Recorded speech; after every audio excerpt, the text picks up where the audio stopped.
Negative promotion பண்ணுற இடத்துலையும் வந்து டிவிகேக்கு வந்து பார்த்தீங்கன்னா இவங்களுக்கு ஈக்குவலாக பண்ண முடியல. யாருக்குன்னா டிவிகேக்கு ஈக்குவலாக பண்ண முடியல. காரணம் என்னன்னா திமுகனால. ஆமாம், திமுகவில் பண்ண முடியல. ஏன்னா அவங்க வந்து தனுஷ்னால பண்ண முடியுமா? தனுஷால பண்ண முடியும். ஏன்னா அது ஒரு கூட்டம் இருக்க தானே செய்யுது.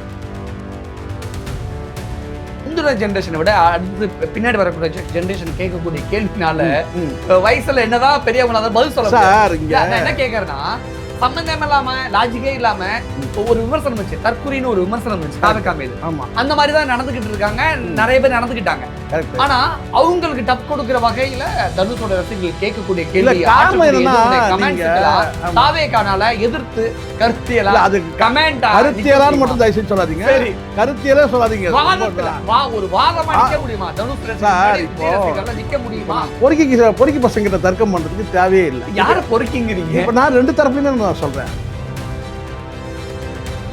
வேலை முக்கியமா அண்ணன் முக்கியமா? அந்த மாதிரி வேலையெல்லாம் தூக்கி போட்டு அண்ணனை பார்க்கறதுக்கு அந்த மாதிரி வந்து பாத்தீங்கன்னா பேசக்கூடிய நபர் இருக்கும்போது அப்ப அந்த ரசிகர்கள் எப்படி மக்கள் ஓட்டு போட்டு அதுதான் அப்ப ரசிகர்கள் எப்படி செதுக்கப்பட்டிருக்காங்கன்னு பாருங்க. இல்ல சிங்கோட ரசிகர்கள் ஓரளவுக்கு மெச்சூரிட்டியா இருக்காங்க. கொஞ்சம் தான் சொல்ல முடியும். நீங்க கொஞ்சம் ரொம்பலாம் சொல்லிட முடியாது. அதுக்காக நம்ம ஃபுல்லா சொல்லிட முடியாது. இருக்கிறது ஆமா. ஏன்னா வந்து இவங்கெல்லாம் வந்து ஒரு சர்க்கிளை பார்த்தோம் சார். இப்போ தனுஷ் வந்து சர்க்கிளை பார்க்கவே இல்லை. தனுஷ் வந்து பார்த்தீங்கன்னா நீங்கள் வந்து கிராப் எடுத்தீங்கன்னா அவரே சீராக அப்படியே மேலே ஏறிட்டே இருக்கும். ரெண்டு கேள்வி இருக்கு. ஒன்று வந்து தனுஷோட அரசியல் இந்த ஸ்பீச்சுக்கே தாவேக்கா தொண்டர்கள் பயங்கரமா எதிர்ப்பு வினையாற்றி விஜய் தனுஷை போட்டு அடிக்கடின்னு அடிக்கிறாங்கிற ஒரு பக்கம். இன்னொரு பக்கம் திமுக போட்டு அந்த அடி அடிச்சுட்டு தான் தாவேக்கா ஆட்சிக்குள்ள வந்துச்சு. இப்ப தனுஷ் ரசிகர்கள் அதை விட வயசு கம்மியானவர்கள் அப்படின்னா தனுஷோட ரசிகர்களுடைய அந்த பேச்சுக்கும் அவருடைய கருத்துக்கும் தாவேக்காவனால எதிர்வினை ஆற்ற முடியுமா? எதிர்த்து நிக்க முடியுமா? இல்லை, இது எப்படி இது கேட்டிங்கன்னா ஒரு மருதமலைன்னு ஒரு படம் பார்த்தீங்களா நீங்கள் மருதமலைன்னு ஒரு படம். அந்த படத்தில் வந்து பார்த்திங்கன்னா 2 பேர் கடைக்கு போவாங்க. அர்ஜுனும் நம்ம வடிவேலும் கடைக்கு போவாங்க. அங்கே வந்து ஏற்கனவே வந்து கடைக்காரன்ட்ட வந்து பார்த்தீங்கன்னா வந்து பிச்சை எடுத்துருப்பார் போண்டாமணி அப்படின்னு சொல்கிறது. அப்போ இவர் தான் சரி கட்டினா ஒரு பையை தூக்கி போட்டு இதில் காய்கறி ஃபில்அப் பண்ணி அப்படி சொல்லி தூக்கி போடுவார். அப்போ வந்து பார்த்தீங்கன்னா ஐயான்னு இவர் ஏதோ ஒன்று பேசுவார். மறுபடியும் வந்து போண்டாமணி ஒன்று சொல்லுவார். கேட்டினா அவங்களுக்குள்ள வாக்குவாதம் வரும். டேய் நான் இங்கே அதாவது கேட்டிங்கன்னா வந்து அவர் போலீஸ் கான்ஸ்டபிளாக இருப்பார். அவர் ஏதோ வந்து பார்த்தீங்கன்னா வந்து காய்கறி கடையில் வந்து பிச்சை எடுக்கிற மாதிரி அந்த துணியில் வந்து போண்டாமணி வந்து அவர் ஒரு பக்கம் பிச்சை எடுப்பார். அது ஒப்பீட்டு அளவு மக்கள் கிட்ட பார்க்கும்போது பார்த்தீங்கன்னா அது ஒரு காமெடி காட்சியாக இருங்க. அப்போ வந்து சிங்கமுத்து சொல்ல சரி 2 பேரும் சண்டை போடாமல் வரிசையில் இல்லைங்க அப்படின்னு எதாவது சொல்லுவார். ஆமாம், 2 பேரும் வந்து பார்த்தீங்கன்னா வரிசையில் நில்லுங்க அப்படின்னு சொல்லுவார். அப்போ வந்து அது வடிவேல் கேட்பார், என்ன இந்த மாதிரி பண்ணலாம். அந்த மாதிரி இப்போ திமுக எப்படி இருக்குன்னா சிங்கமுத்து மாதிரி இருக்குது. இப்போ ஒருத்தர் தாக்கிக்கிறது வந்து கேட்டால் அந்த டிவிகேல இருக்கிற இந்த விர்ச்சுவல் வாரியர்ஸும் இன்னொரு பக்கம் தனுஷ்கிட்ட இருக்கிற விர்ச்சுவல் வாரியர்ஸ் 2 பேரும் சேர்ந்து வந்து பார்த்தீங்கன்னா பண்ணும்போது திமுகவுக்கு இது வந்து பார்த்தீங்கன்னா வந்து ஒரு சப்போர்ட்டாக இருக்கும். ஏன்னா நெகட்டிவ் ப்ரொமோஷன் பண்ணுற இடத்துலையும் வந்து டிவிகேக்கு வந்து பார்த்தீங்கன்னா இவங்களுக்கு ஈக்குவலாக பண்ண முடியல. யாருக்குன்னா டிவிகேக்கு ஈக்குவலாக பண்ண முடியல. காரணம் என்னன்னா திமுகனால. ஆமாம், திமுகவில் பண்ண முடியல. ஏன்னா அவங்க வந்து தனுஷ்னால பண்ண முடியுமா? தனுஷால பண்ண முடியும். ஏன்னா அது ஒரு கூட்டம் இருக்க தானே செய்யுது. நான் என்ன கேட்குறேன்னா, எப்போதுமே முந்தின ஜென்ரேஷனை விட அடுத்து பின்னாடி வரக்கூடிய ஜென்ரேஷன் கேட்கக்கூடிய கேள்வினால வயசுல என்னதான் பெரியவங்களால பதில் சொல்ல சார். நான் என்ன கேட்கறேன்னா, சம்பந்தம் இல்லாம லாஜிக்கே இல்லாம ஒரு விமர்சனம் வச்சு தற்குறின்னு ஒரு விமர்சனம் வச்சு தாவேக்கா மீது அந்த மாதிரி தான் நடந்துகிட்டு இருக்காங்க. நிறைய பேர் நடந்துக்கிட்டாங்க.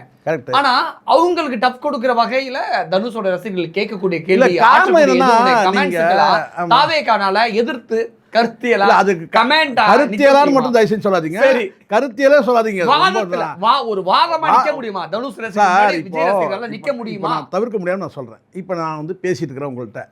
இங்கே பேசுறதுல வந்து பார்த்தீங்கன்னா அறிவார்ந்து பேசுறதுக்கு தான் எனக்கு வந்து பல ரெஃபரன்ஸ் தேவை. எனக்கு நான் வந்து பல புத்தகங்கள் புரட்டுறேன். ராத்திரி 1 மணி வரைக்கும் படிக்கிறேன், 2 மணி வரைக்கும் படிக்கிறேன். திருப்பி வந்து மறுபடியும் 5 மணிக்கு எழுந்து படிக்கிறேன். இந்த செல்லில் வந்து பார்த்தீங்கன்னா அப்டேட் பண்ணுறேன். கடந்த கால அரசியல் பார்க்குறேன். சில ரெஃபரன்ஸ் இருக்குது. இவ்வளோ கஷ்டங்கள் தேவை.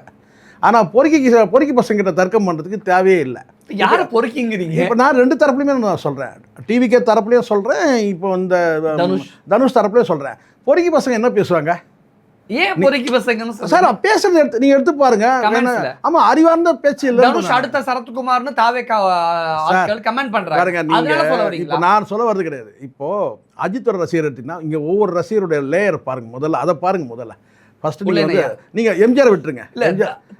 சரி, நீங்க முதல்ல நான் வந்து ரஜினிகாந்தோடைய ரசிகர்கள் எல்லாம் வந்து பார்த்தீங்கன்னா கிட்டத்தட்ட ரிட்டையர் ஆகிட்டாங்க. கொஞ்சம் பேர் செத்து கூட போயிட்டாங்க. இப்போ அடுத்தடுத்த ஜெனரேஷன் வரும்போது பார்த்தீங்கன்னா வந்து ரஜினிகாந்த் ரசிகர்னா கொஞ்சம் மெச்சூர்டாக இருப்பாங்க. அடுத்தது இங்கே அஜித்தோட ரசிகர்கள் ரொம்ப மெச்சூர்டாக இருப்பாங்க. ஏன் சூர்யா ரசிகர்களும் கிட்டத்தட்ட அப்படி தான். சரிங்களா, அது ஆணாக இருக்கட்டும் பெண்ணாக இருக்கட்டும். அதுக்கு அடுத்து வந்து பார்த்தீங்கன்னா நீங்கள் வந்து விஜயோட அந்த வளர்ப்பு அந்த ரசிகர்களை வந்து அந்த பட்டை தீட்டுறதுன்னு வச்சிங்கன்னா, அவர் தீட்டினாலே ஒரு மாதிரி மொக்கையாக தான் இருக்கும்.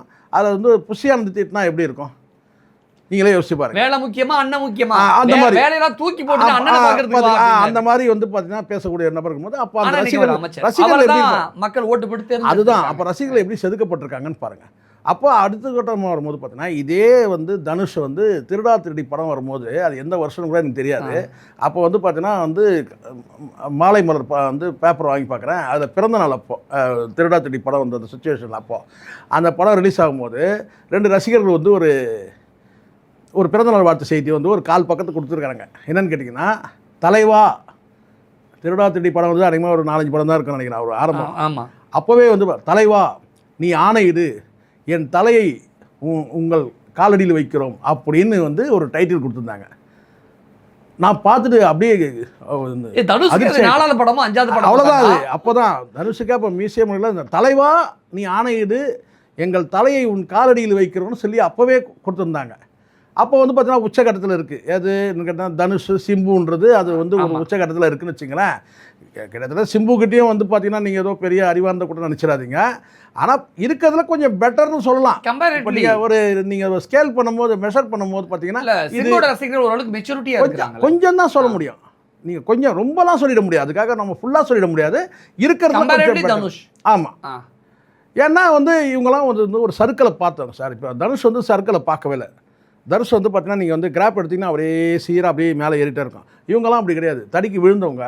சிம்புலாம் வந்து பார்த்தீங்கன்னா கொஞ்ச நாள் வந்து பார்த்தீங்கன்னா இந்த ரசிகர் கூட்டம்லாம் எங்கடா இருக்கிறானுங்க. ஆனால் இருக்கிறாங்க சார். ஆனாலும் வந்து பார்த்தீங்கன்னா அந்த தொடர்ச்சியாக வந்து படங்கள் வெற்றி படங்கள்னா அவங்களுடைய அடுத்து இடையில வந்து பார்த்தீங்கன்னா வந்து ஒரு கேப் விழுந்தது இல்லையா. தனுஷுக்கே இல்லாத வெறித்தனமான ரசிகர்கள் சிம்புக்கு இருக்காங்க சார். நான் திருப்பி சொல்ல கேட்டீங்கன்னா மெச்சூர்டா இருக்கிறாங்களான்றது தான் ரொம்ப முக்கியம். அது நீங்க மெச்சூர்டு நீங்க எடுத்தீங்கன்னா இல்ல நான் சொல்றது ஒரு பெரிய வந்து இல்ல நான் சொல்றது கொஞ்சம் புரிஞ்சுங்க. நீங்க முதல்ல ரசிகர் கூட்டம் இருக்கு. A centre, B centre, C சென்டர்னு இருக்கு இல்லையா. சினிமாவில் எப்படி இருக்கா அதே மாதிரி தான் அங்கேயும் ரசிகர்லாம் அப்படி தான் இருக்காங்க.